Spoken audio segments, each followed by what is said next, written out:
Hey everybody. So Ersatz Ben just put this video up about these Bessel functions, basically experiments with physical modeling synthesis. And in typical Ersatz Ben fashion, he just put this video up that sounded incredible. Just go watch this video before you go any further in this one. The sounds are amazing, but no explanation. So I've done this many times with his patches where I'll take the patch and then kind of dissect it, break it down, organize it for my own purposes, and then I can make use of it.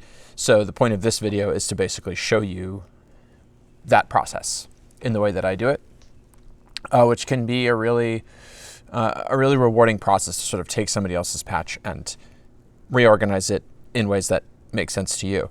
Helps you learn about how to do things, about how other people patch, and it allows us to kind of patch collaboratively, where somebody comes up with an idea and then the rest of us take it forward. So Ben is just an incredible member of the community and having really amazing ideas, particularly in this domain of synthesis, very often using MC. And so we're gonna work with this patch that he made and hopefully understand it a little bit better and be able to use it. And I will say, like, what I'm doing here is not like what Ben should have done by any means. This patch is great. For me, this is just an opportunity to kind of take what for me would be the next step. All right, so we're going to start in the paste bin where Ben put the patch, and I'm just going to copy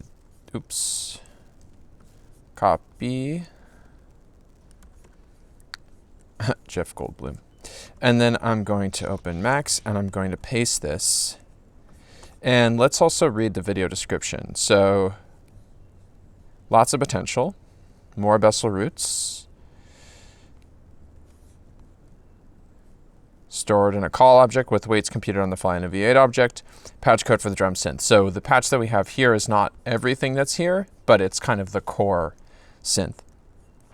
And let's just take a second to try to roughly get a sense for what's going on here. So we have the actual JavaScript code that computes the weights, and we'll talk about what those are in a second here on the left-hand side. And the intention is actually that you would put that into this V8 object, because Ben had it so that he had this as a separate file, but the way that he shares the Max patches by doing the copy compressed, it doesn't include that code. So he just sticks it in a comment so that you can paste it in. I'm going to kind of save this as a separate file and make it more accessible for myself so that I'm not having to do that kind of copy paste routine every time I want to use this. So we have a bunch of parameters here that all collectively basically set some attributes of this basic Bessel function algorithm. And I'm not going to talk really at all about that algorithm or about the math behind it. I don't really know that stuff, and I haven't even looked at the math in Ben's code very carefully because it just worked. So really what I'm focusing on doing here is just reorganizing the patch so that the interface is a little bit easier for me when I'm using it. So we have basically everything up here,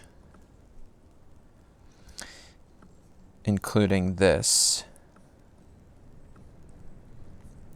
is producing lists of numbers that are getting turned into MC signals and being fed into filters. These are state variable filters into the frequency and the resonance inlets. So these are MC instantiations of those filters. So we have a 4-channel, a filter that's consuming 4 channels, and then one that's consuming 12 channels.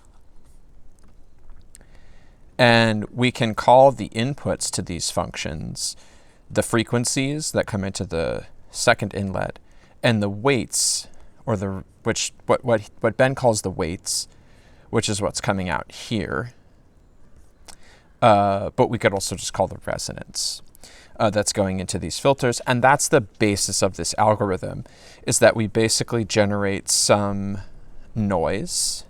We generate like an impulse with noise, and then we pass that through this filter bank, basically. And then this is pretty interesting. I don't even totally understand exactly what it is doing, but it is yeah, I haven't even thought about what this part's doing, but it sounds great. So we'll work with that as well. But we'll get to that a little bit later.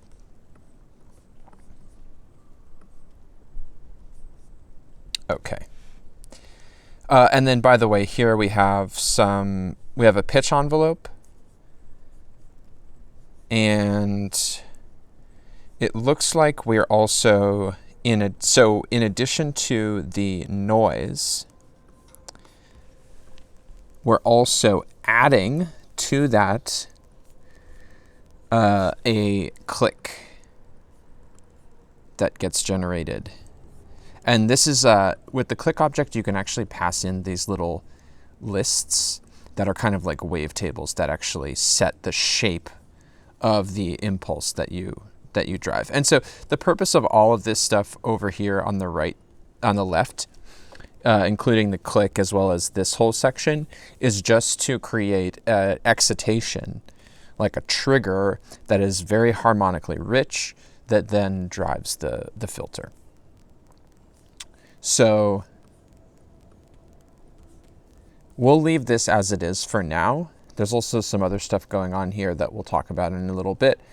But what I really want to focus on is kind of the core, which is the stuff that's going on inside of JavaScript. And in fact, kind of just in generally speaking, the generation of the frequencies and the weights. So let's actually separate those out too. And I'm going to annotate these as well, so that I can grok what is going on. So on this side, we're generating the frequencies. So this is the frequencies. This is the weights, or the resonance of those filters. So here we have tuning and size parameters. And this algorithm requires these roots, which are these lists of floating point numbers that are some kind of seed for this Bessel function. And again, I don't know very much about this algorithm, but it doesn't matter. This patch works. So I'm just going to roll with it. I'm going to use a coll.codebox so that we can just see those just for fun.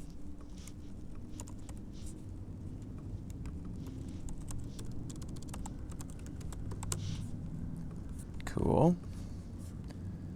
Put that over here. And we're doing two things with the Bessel roots. So we're passing them into the JS over here, and then we're using them to calculate these weights. We're also using them to calculate the frequencies. And so the first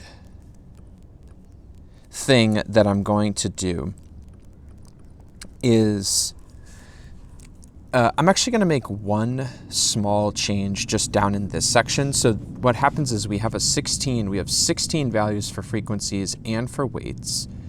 We then slice them into a section with 4 values and a section with 12 values. I'm actually going to flip, and then we turn them into MC signals with 4 and 12. I'm going to actually switch around how this is working. So I'm going to use a 12-channel signal. I'm sorry, a 16-channel signal, and then I'm going to use MC separate to separate them. And it doesn't really matter.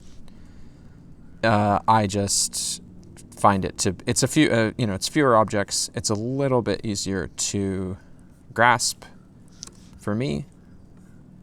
So we'll do that. And then on this side, the same.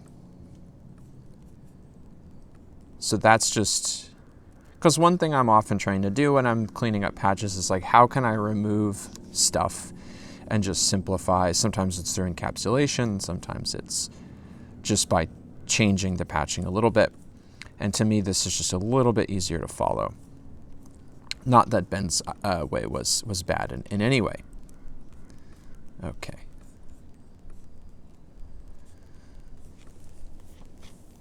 So then we have basically these parameters: tuning size, hit position, damping, and overtones. And when these change, we hit this Uzi. And the Uzi is responsible basically for going, kind of iterating over the contents of the call. So this is where I see kind of another opportunity, because we iterate over the items in the call, but then we also send an integer into the JS. And we haven't looked at that code yet. We will. But first off, I think that there's another way that we could do this, which is basically just with the dump message to call. So we'll use a message and we'll say dump, and we'll connect these here like this. And then we'll send the dump message to the call. And what we'll get are those those lists of numbers. But you can see also here that the Uzi is also sending the number itself. 1, 2, 3, 4. So what we will need to do is, 0, 1, 2, 3. We'll also need to send that, but because we're dumping, we're going to get it from the second outlet. So we don't have to Uzi anymore. We can just dump, which is nice. So then from the right outlet, we get this number that's here. And then from the left, sorry, not the right outlet, but the second outlet, we get this number. And then from the leftmost outlet, we get the list of those coefficients, whatever they are and whatever they do. All right. So now let's actually get into this code. I'm going to, and this is actually where I'm going to pause and think about maybe how I organize this patch as a patch with other patches. And I think what I want to do here is use a project. So in Max, we have this thing called a project, which is basically a collection of patches and other assets like JavaScript files or even audio or gen code or even externals that all go together.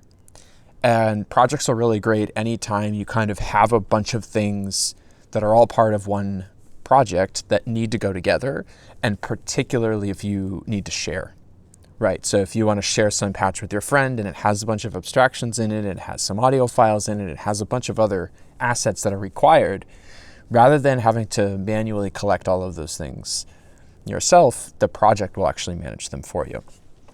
So that's what I'm going to do here is just say save as project. And we'll call this Ersatz Bessel. And then we have Ersatz Bessel.maxpat, which is kind of the main patch. And now I can, if I click this icon way down here at the bottom, I can go to the project window. I can reveal in Finder. And then I'm going to open my text editor. I'm going to create a folder called JavaScript, and then I'm going to create the Bessel.js. So this is where we're going to put our JavaScript code. I'm going to copy this,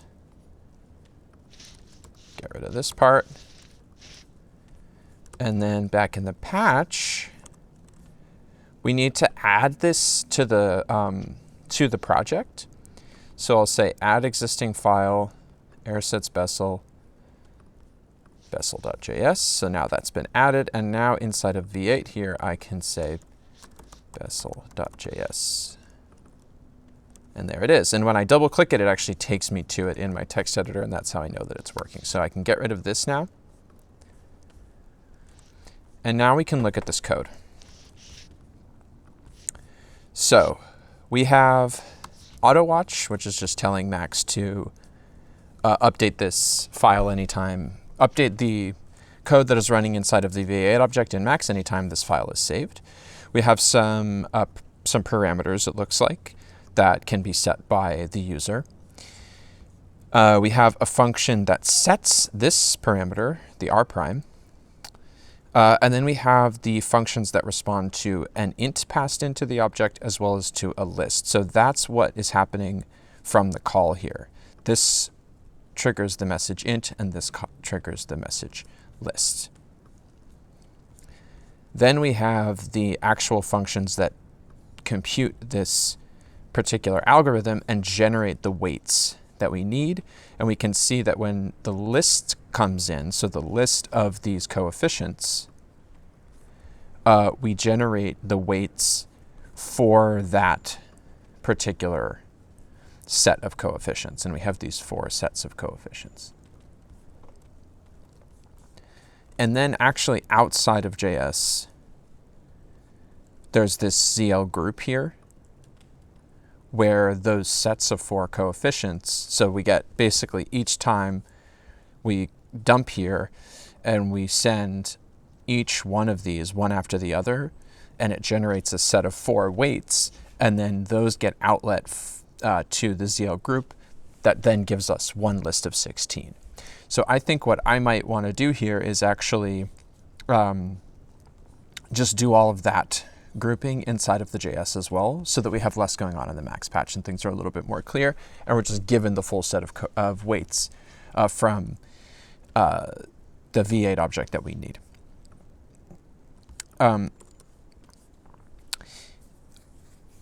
So let's actually work on that to start. So what we can actually do is access the data that's in this call inside of JavaScript. So we don't even need to do any of this dump stuff.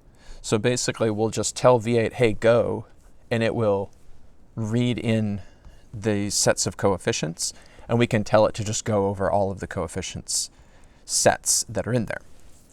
So the way that we'll do that is, let's say after our parameters, so this will be our parameters section, which means that these are things, or we could call them attributes because that's what's typical in Max. So these can be set by the user.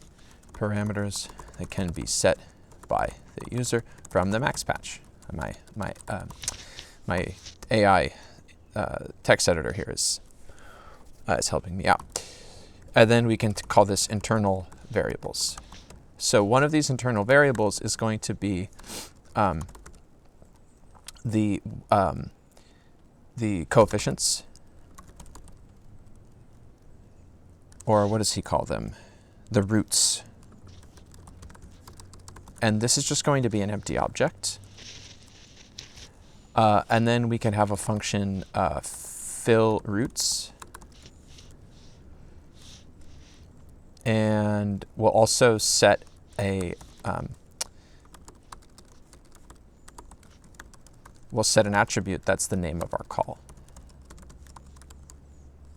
Bessel roots. Great. And then what we'll do is we can't read the call sort of directly in JavaScript. We have to first put it into a dictionary. The way that we can kind of access a call is by using methods that are available on the dict class. So I'm going to create a dictionary, and then I will say d.pull from call roots call name.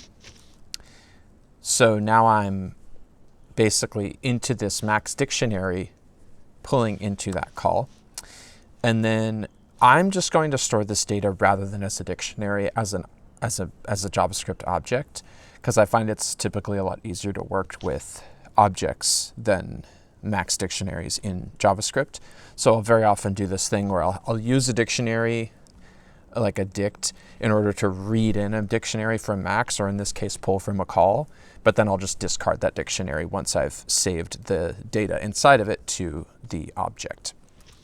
So we can say roots equals json.parse d.stringify, which means that we're stringifying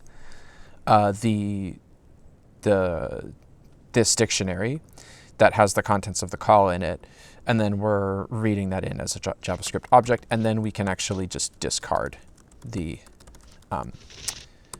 dictionary, and we can do that with d.freepair. This is just a kind of a hygiene thing that allows us to tell Max, hey, we don't need that dictionary in our memory anymore because we just used it for the purpose that we needed to use it. And then to make sure that this is working, we can print to the console. So we'll say json.stringify roots, and we'll add a line break there. So let's just start by testing that.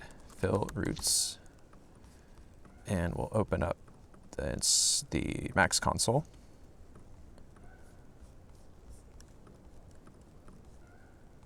Great, so now we can actually see that the contents of that coll are now available to us inside of JS.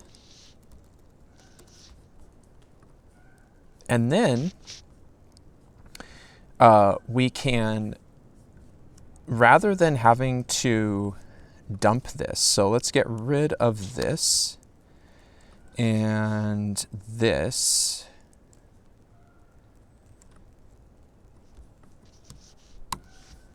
Instead, we can just bang the V8 object to tell it, hey, calculate again. And rather than using these speed limit objects, which are used basically to slow down the rate at which these parameter changes are coming through, I'm just going to use a defer low here, which is just telling any messages that pass through this will be regarded as low priority messages in Max, which we want because V8 does not, you may have heard in Max that the JS object and also the V8 object, they run in a separate processing thread. So you typically don't want to use JS or V8 in any sort of application where things are very time sensitive. So examples, say you have like a metronome that's outputting a clock or is outputting musical events. You don't, usually speaking, want to have JS or V8 in the chain there because you can't, the timing accuracy won't be very good. And more importantly, you don't want to put a V8 or a JS object into situations where its processing time has to be synchronized with other things in your Max patch. So as an example, if I did something like this, TBB, and let's just say this JS is just outputting a bang, this is not a good idea because actually in normal Max world, we would expect, following the right to left order, that this button would do something first because everything in this chain has to happen first and then this chain. But V8 in this case breaks this because it's just operating in a totally different thread. It's operating in a different timing space, so that doesn't work. So this kind of thing would be bad. Here we're fine because all we're doing is just generating a set of numbers that the synthesis algorithm uses, but they're just going to be whatever the new set of numbers are. The actual triggering of the sound is all happening over here, and that doesn't interact with the V8 at all. So this is fine, but just as an aside, it's a good thing to know, and it's not a bad practice to just put a defer low into anything that's going into V8. That's kind of just telling Max, like, hey, don't worry too much about trying to hammer this V8 with lots of stuff. If you've got other things going on that need to be processed, you can do those first. This is kind of low priority. Okay, so having done all of that, now we need to do the part where we actually, rather than getting this kind of key and these coefficients from the message int and the list functions. Instead, we just get them internally by querying this roots object that we already have. So let's write a function that's called get weights for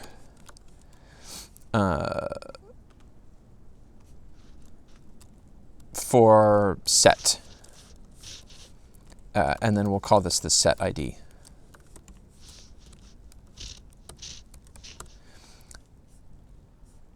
And so this is basically what we're doing here,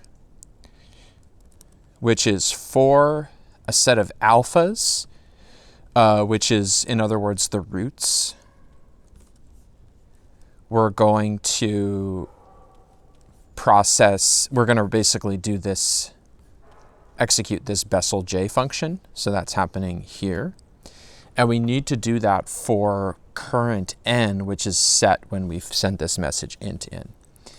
So basically, we'll grab all of this,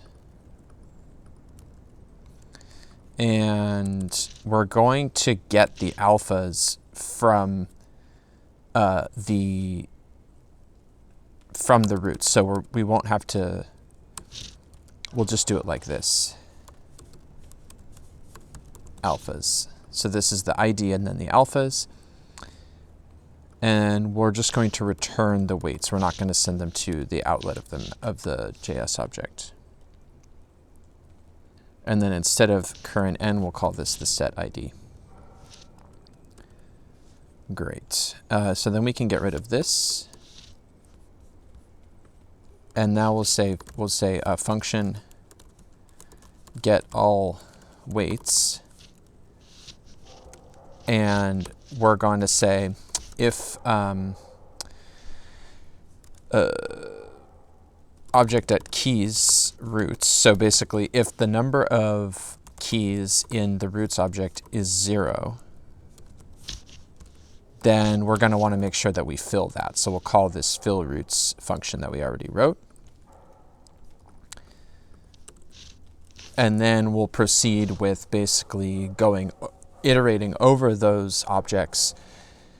Iterating over those sets of coefficients and calling this get weights for set function for each of those.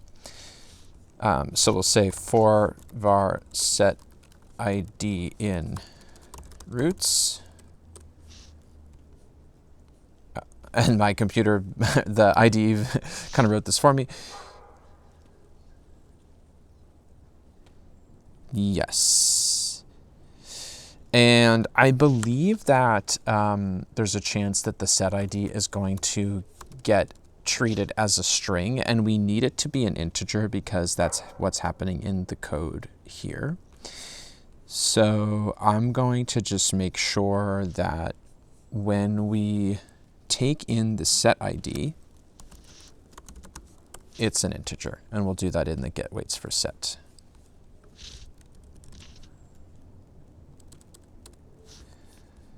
And we'll add here a let all weights is an array.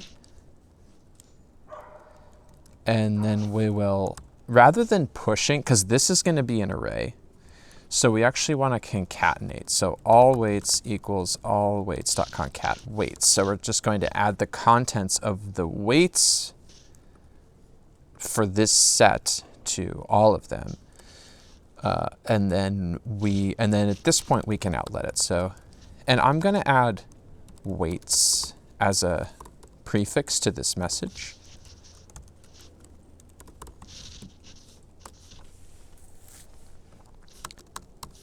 Which means that we're going to need at the outlet root weights, and I'm a little zoomed out here. This is just a way to produce kind of self-documenting code. It just helps to make things a little bit clearer because I can see that the weights are going down this path. Okay. So now I should be able to just call get all weights. And hopefully I get some. We also don't need this CL group anymore because we are not having to do these sets one at a time from outside of Max. We're just doing, or from outside of JS, we're just doing it all inside of JS. So let's see, does this work? Looks like maybe it did.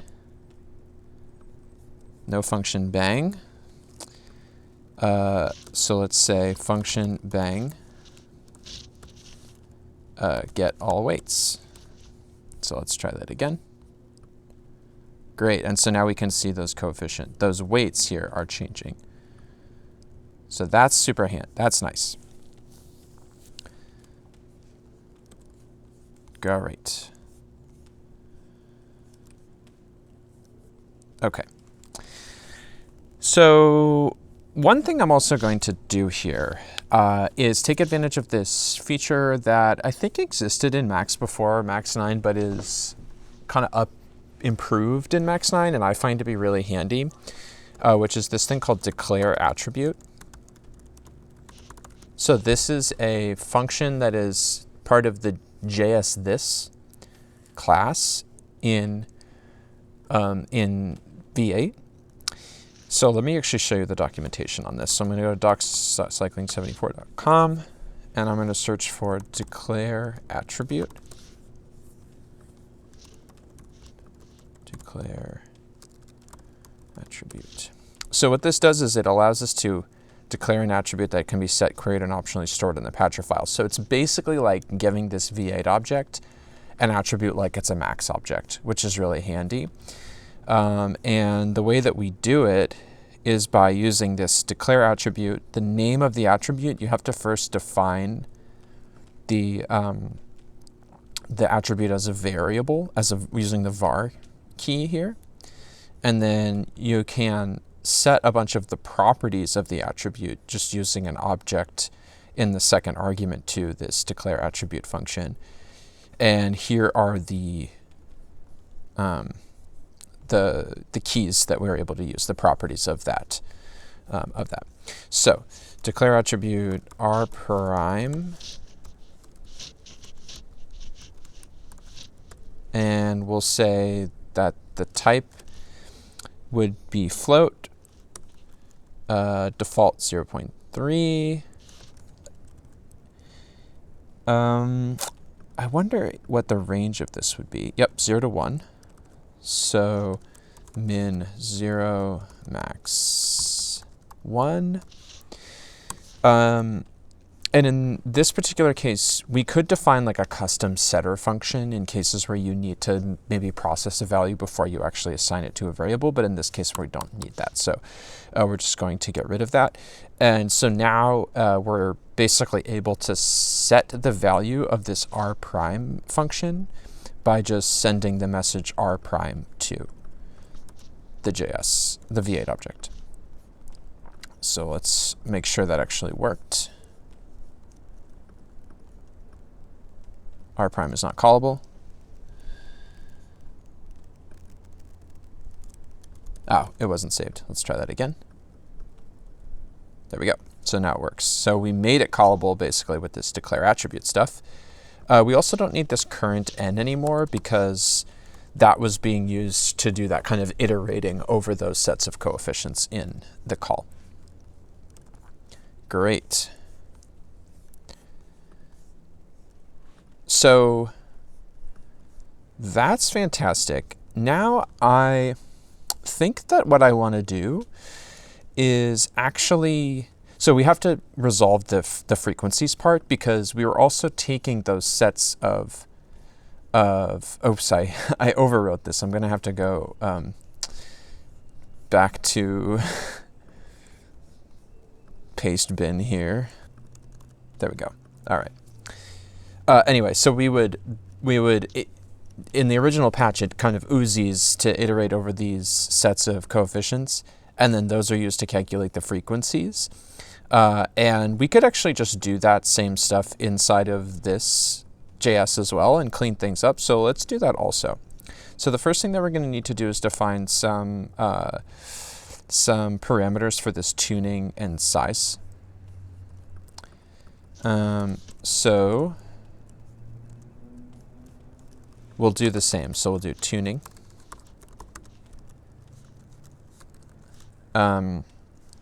Maybe 220 hertz. Declare attribute tuning. Default is for max. 10,000 hertz. That seems reasonable. And then the size. So var size, I think this is on the range of 0 to 1. But I'm not actually sure, so maybe we'll give that one on the range of like 0 to 5, and we can play around with it and see if something makes more sense. And you can see here that we actually multiply this size by 2 pi. So this is a good example, or a good opportunity, I suppose we could say, to use a setter function. So we could say function set size, and then we can declare this setter function, and you need to use the name as a string.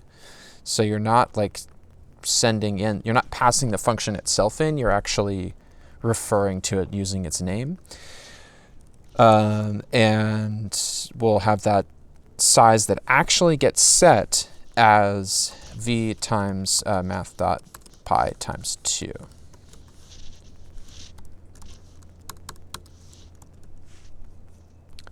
And while we're at it, let's do the exact same thing with the roots call name. So declare attribute. The type is a symbol. And we don't care about having a. Actually, let's have another setter here.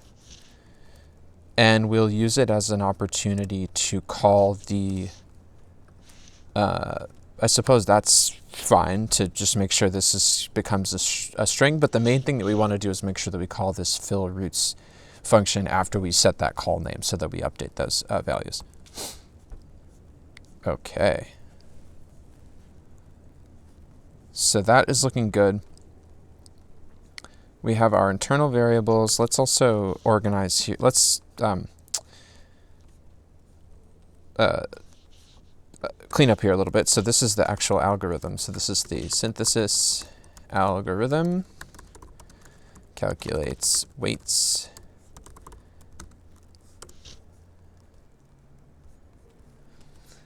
And this is kind of like the interface.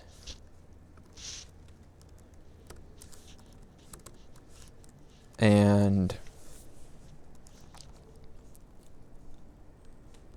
this is sort of the, I guess you could say, the control flow to just prepare data for the synthesis algorithm. Okay, so now let's think about this frequency stuff. So we already have the size as a times 2 pi.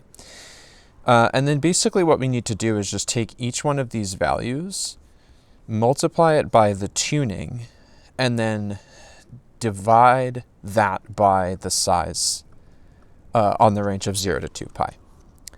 So we can say function get frequencies. And similar to this, we will be iterating over the contents of the roots. So I'm just going to copy the code from this get all weights, and we can actually make this super clear by saying get all frequencies. And we'll say all freaks.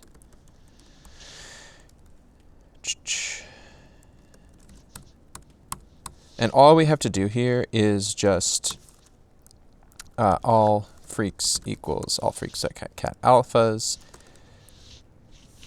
And we're going to output those frequencies after we do this stuff. So all freaks dot map. So we'll transform each one of these. So times tuning divided by size. That looks correct. And then similar to what we have going on here, we're gonna use this symbol frequencies at the beginning of that message. And so then we can say frequencies. So these are the weights. These are the frequencies. No more zeal group needed. None of this is needed anymore. We'll say tuning. And also we can even get rid of these trigger objects.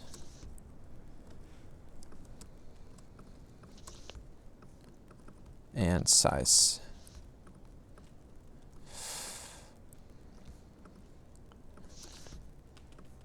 And the reason I'm getting rid of those trigger objects is because I'm just going to do this, TBL. If we wanted to, we could also encapsulate this logic inside, and maybe we should do that later, where anytime any one of these parameters changes, we reprocess things. But for now, this is fine. So we'll just make sure that anytime we send in things that change values, we're going to bang V8. Now this is actually kind of going back to the discussion earlier about JS. It's probably better to do it that other way, because when we set the value of the parameter using these messages, we cannot guarantee that that actually gets set before we bang this because of that threading stuff. Maybe in practice that's not really a problem, and I think it probably isn't, but it is something to be aware of, that this is maybe not the best way to do this, and so maybe that's something that we'll refine as we get a little bit deeper into the patch here. But I think for now it's pretty okay. Let's test and make sure that all of that worked. And also, I know that one thing I did not remember to do is to say get all frequencies here. So when we bang it, we want to generate both the weights and the frequencies. So let's try that. And this is actually a very big number, so it is expected.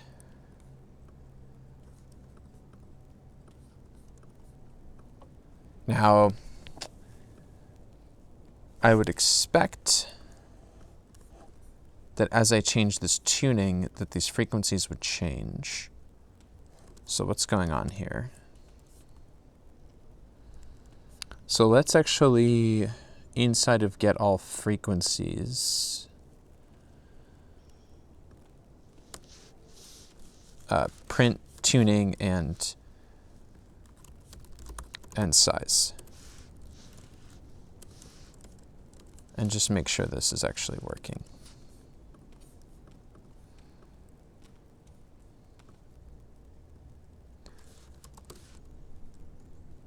Okay. That is.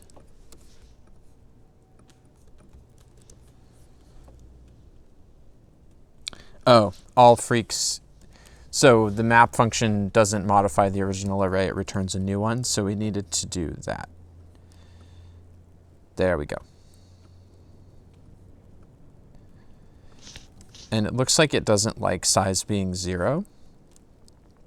So we'll just make sure it isn't 0.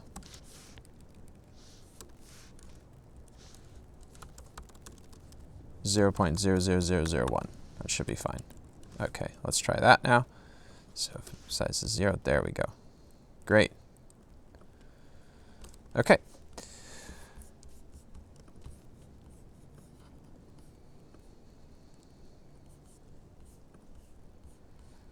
So one other thing that it seems that we actually do here with the weights is there's some scaling that goes on here, and that's using these damping and overtones.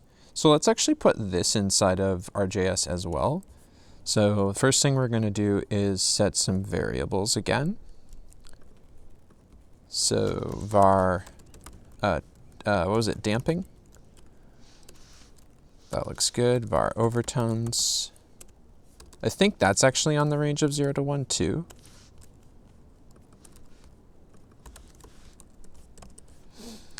And then it's using scale. And I know that inside of the scale help documentation, it actually has the scaling algorithm. which is great. And we want the modern mode. And what I'm going to do is set this scale function up with x in low, in high, and then the exp. And then I'm going to use AI here, and I'm just going to paste in the documentation, and I'm going to ask my computer, please implement this function using the comments as a guide.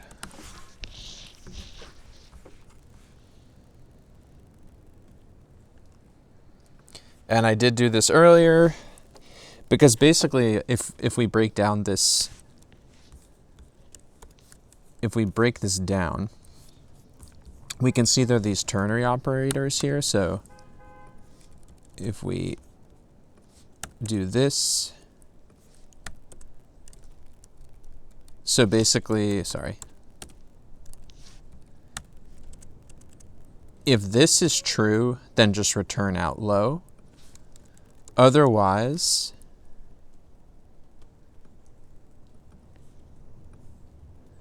if this is true, which is actually the same as this, I'm sorry, well, if the result of this expression is greater than 0, then we have another ternary.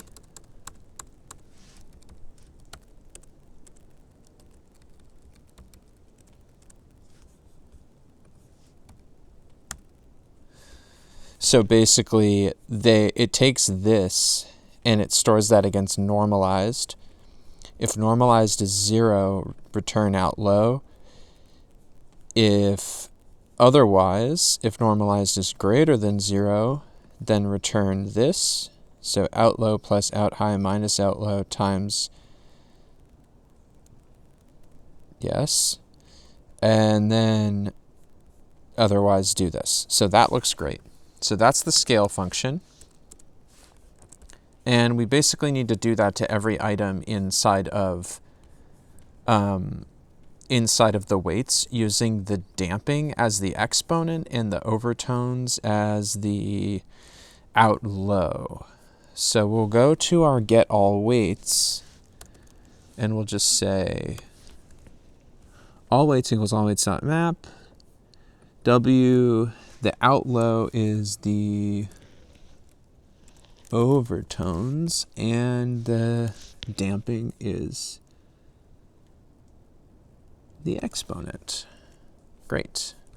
So now we can get rid of this because we're doing it in JavaScript. And we'll send these messages in as well.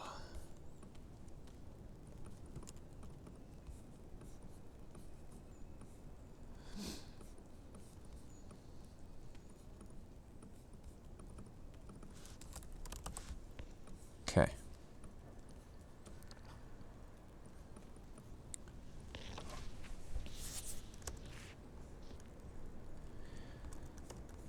Testing.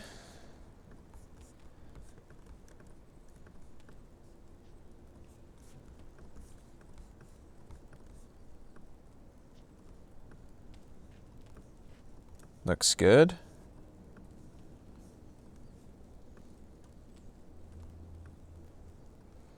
So these only affect the frequencies. These over here affect the weights. This is the hit position. This is the size. So that's good. Now I want to do, just for fun, something really fancy, which is I'm going to use, so if I, rather than having this, and this is not necessary, but I want to do it.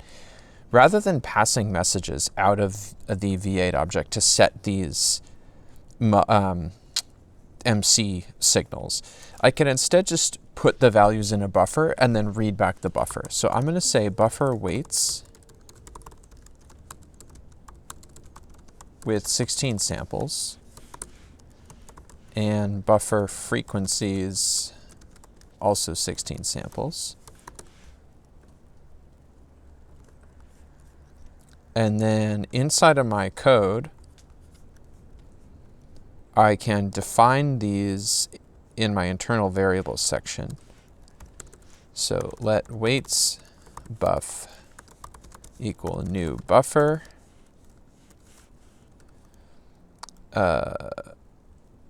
Let freaks buff equal new buffer. And actually, you know what? Let's do it this way.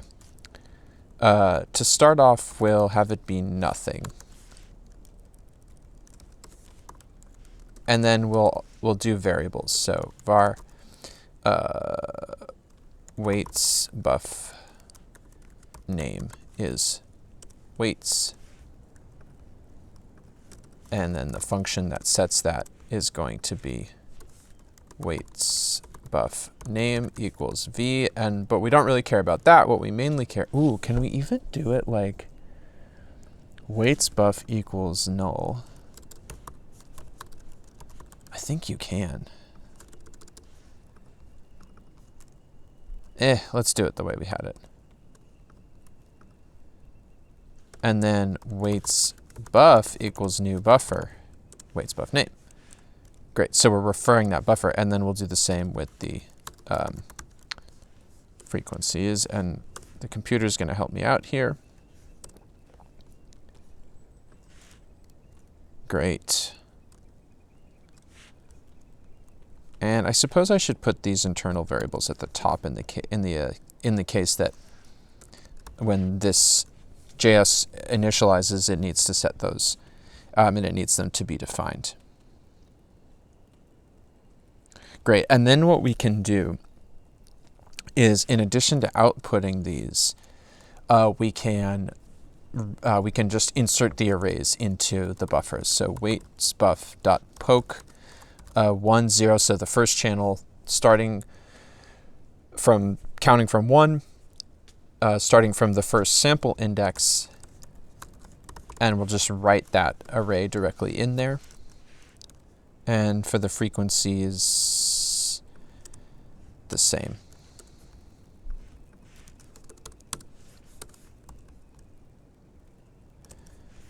Okay, and let's test and make sure that worked. So if I use a waveform object,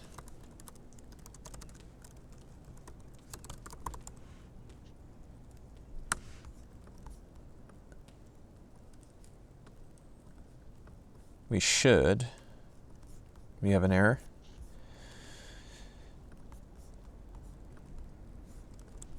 Oh, it's because we didn't set our defaults for these. So we should say, oh no, we did. What if I just say compile? Nope.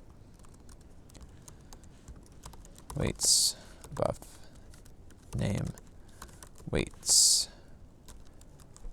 freaks buff name freaks. Let's see.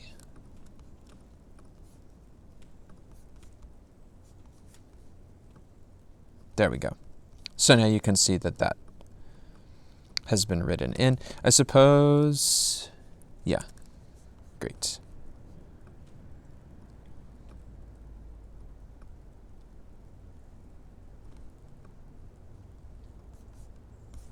And then, rather than having to do all of this, we'll just read directly from those buffers, and we'll do that inside of mcgen. Maybe there's a better way to do this, but it's the way that I can think of at the moment.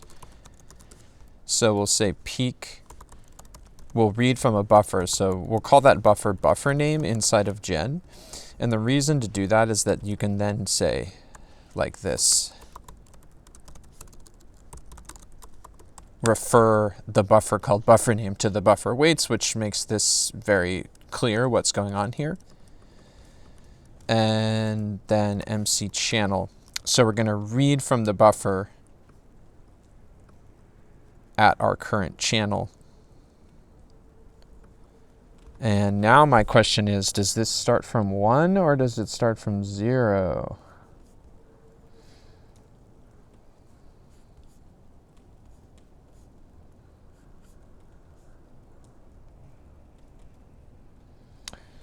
I think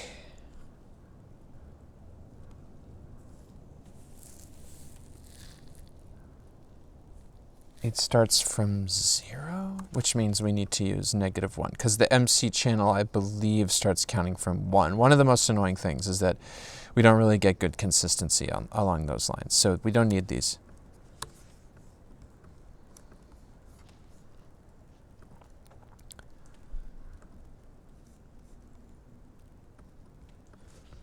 And now these will just constantly be reading those values, and this is backwards. This is the weights. This is the frequencies. So let's test here. We should see some MC.number.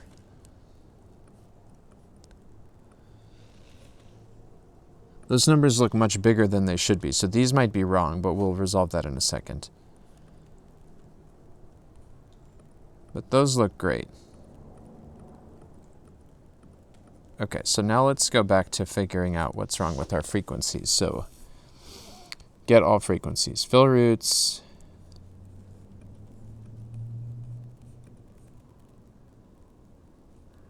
Oh, I think it is because of our size being huge. Yes, so this shouldn't be on, this should just be on the range of 0 to 1, I believe.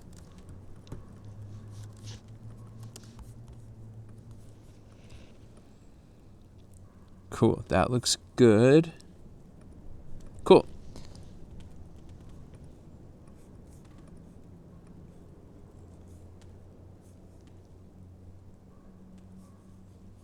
So this can go away, and this can go away.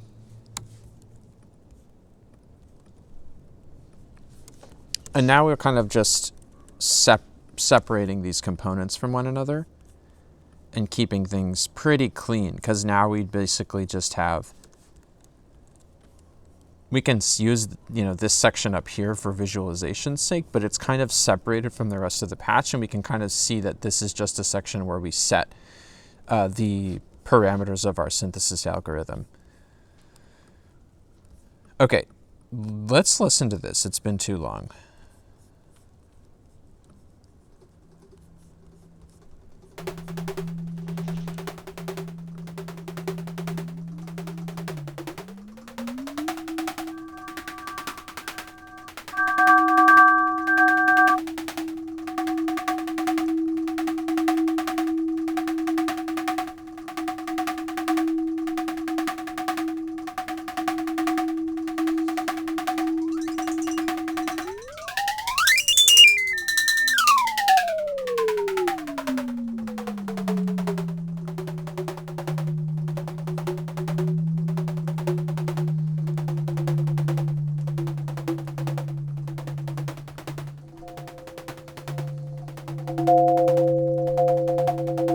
I'm also just going to pull up the original patch and just look it over and make sure there's nothing I got wrong.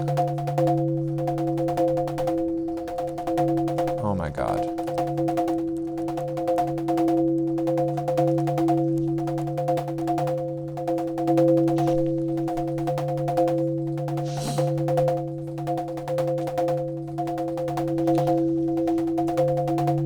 Like, if I look at this, one thing I'm not sure about is, did I do the frequencies part wrong? So if I set this to like 220, and then I mess around with this size, does that number get really huge? It does not. So, but in my example, oh no, we're, oh. So let's try this, 354.3, 354.3, 0.15. Looks correct. Okay, cool. So my math is correct. Just making sure.